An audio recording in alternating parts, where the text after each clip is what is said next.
This video is brought to you by Thrive Fantasy, proud partners of the Jacksonville Jaguars. Thrive is all about player props for the top tier athletes, so you don't have to spend countless hours of research on sleeper players. The more props you win, the more points you receive. Thrive has given away $4 million in cash prizes and has over $140,000 guaranteed in cash prizes for week 1 of the NFL season. Use the promo code JG9 when you sign up to receive a 100% instant first deposit match up to $100. Download the app or go to thrivefantasy.com. Sign up and prop up today. And now, on with our feature presentation.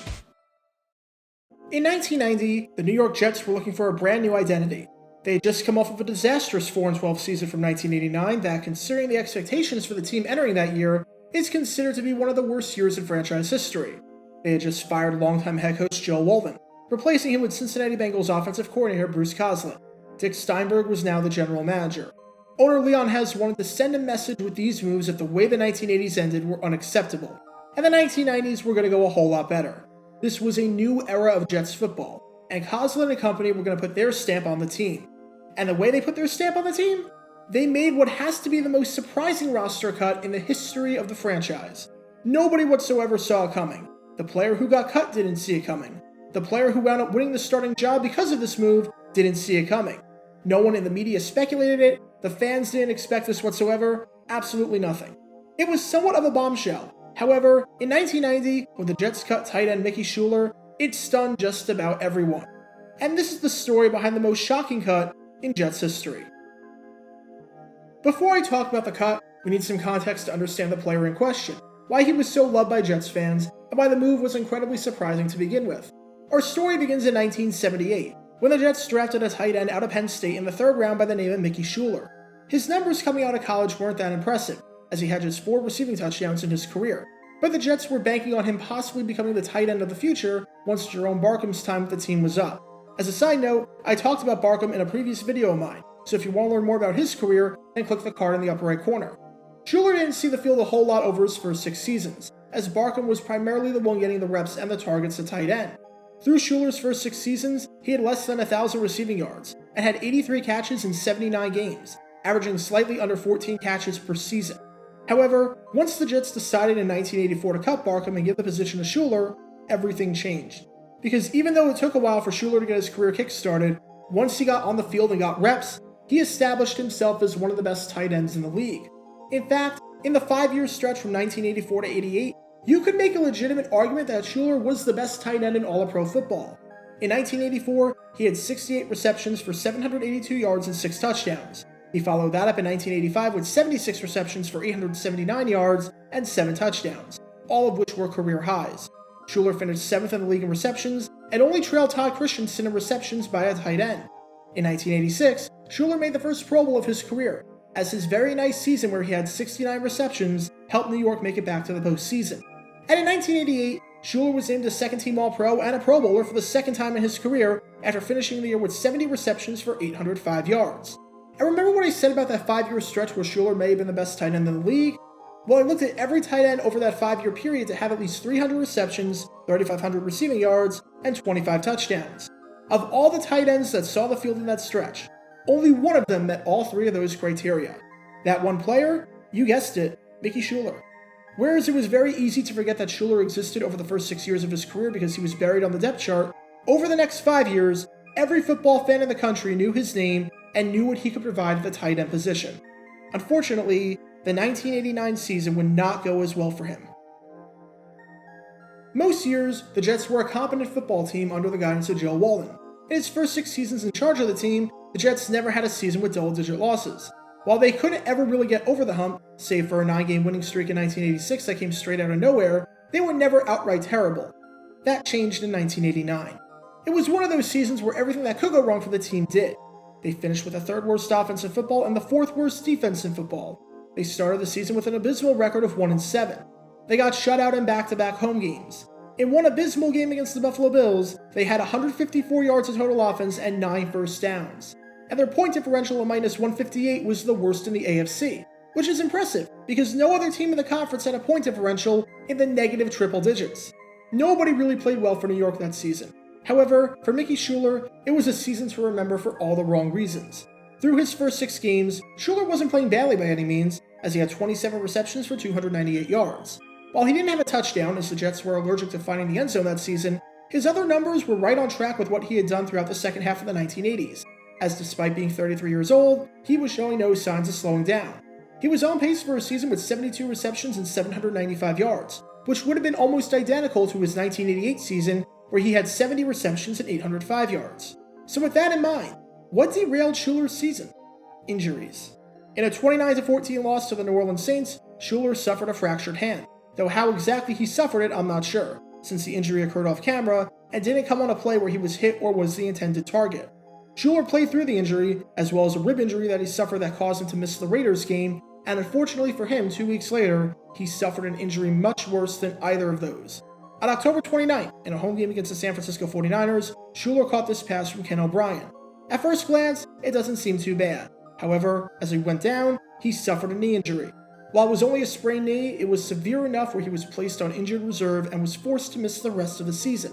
And just like that, one of the most consistent players in the league, and maybe the most reliable offensive player that the Jets had, was gone. Little did anyone know that the catch he had that ended his 1989 season would be the last catch he ever made in a Jets uniform. Entering the 1990 season, even though the Jets had a new staff, Shuler was pegged as the starting tight end. The team had 14 picks in the NFL draft that offseason, or 15 if you want to count the supplemental draft where they spent a first-round pick on Rob Moore. They didn't draft a single tight end. Keith Newbert, the tight end who took over for Shuler after he went down, never played in the league again after that 1989 season, and neither did backup tight end KD Dunn. The only real move that the Jets made in the offseason to strengthen that position? Signing this man right here. This is former Indianapolis Colts tight end Mark Boyer. He was chosen by the Colts in the 9th round of the 1985 NFL Draft. Just the fact that Boyer was still in the league by this point was somewhat of a miracle, as 9th round picks are not supposed to do a whole lot or make a roster, let alone have multi-year careers.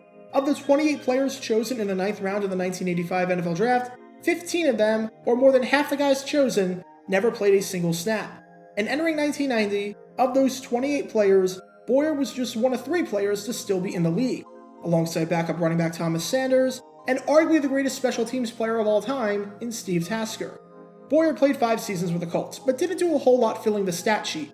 He was the second tight end on the depth chart behind Pat Beach, and in his time with the Colts, found the end zone just 5 times. To show how little he was utilized in the passing game, in 1989, despite playing all 16 games, he had just 11 receptions for 58 yards, with the 58 yards being the fewest of his career, the 3.6 yards per game being the worst total of his career, and the 5.3 yards per catch being the worst total of his entire career. Boyer was a very productive blocking tight end and was a big part of why Eric Dickerson had success those first few seasons in Indy. But he was never the featured guy, nor was he ever really meant to be. Boyer was brought into New York to be the backup tight end behind Mickey Shuler, who was fully healthy and ready to bounce back in 1990. But to the shock of literally everyone, that did not happen. During the preseason, Shuler seemed like he was playing the same way that he played throughout the 1980s. He was playing well and was the undisputed number 1 tight end. In the team scrimmage open to the public, the Jets only scored 1 touchdown all day. That touchdown was scored by Mickey Shuler.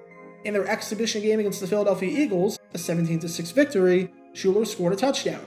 Boyer hadn't done much of note, and Shuler was catching passes and producing. There was no controversy here whatsoever. And entering the final preseason game against the Tampa Bay Buccaneers, it didn't seem like Shuler's status as the starter, much less on the roster, was in any danger whatsoever. Bruce Coslet announced that Shuler was going to be benched for the final preseason game, just to see what everyone else could do. Shuler was not even the slightest bit concerned about this, as he said that it wasn't a big deal. Case in point that this was just a way to give some other players some reps, Grant Isbell was told that he was going to start the game at wide receiver, and then he was cut before the game began. Shuler said that he would be incredibly surprised if he wasn't still the starter, and the other tight ends in the room felt the exact same way. Mark Boyer, who was going to be starting in Shuler's place, said when asked about the situation that this is Mickey's job, saying they just want to see what I can do. It's a good opportunity for me, but they know what Mickey can do.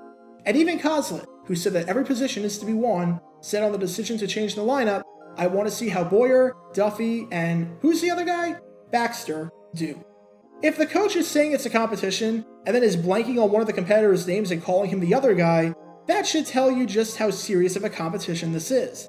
Which is why it shocked everyone that a few days later, the Jets cut Shuler.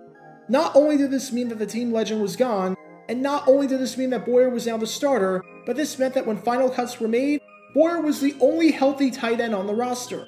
Coslet led everyone to believe that Shuler was going to be the starting tight end, with nothing changing based on the roster moves, or lack thereof, that the team made in the offseason, and with nothing changing based off the Shuler's play in the preseason, which was fairly solid. And then, not only did Coslet not make Shuler the starter, but he cut him outright. It was a shocking cut. Coslet got a lot of flack for it in the press and from the fans. But was the decision that Coslet made the right one? Well, yes and no.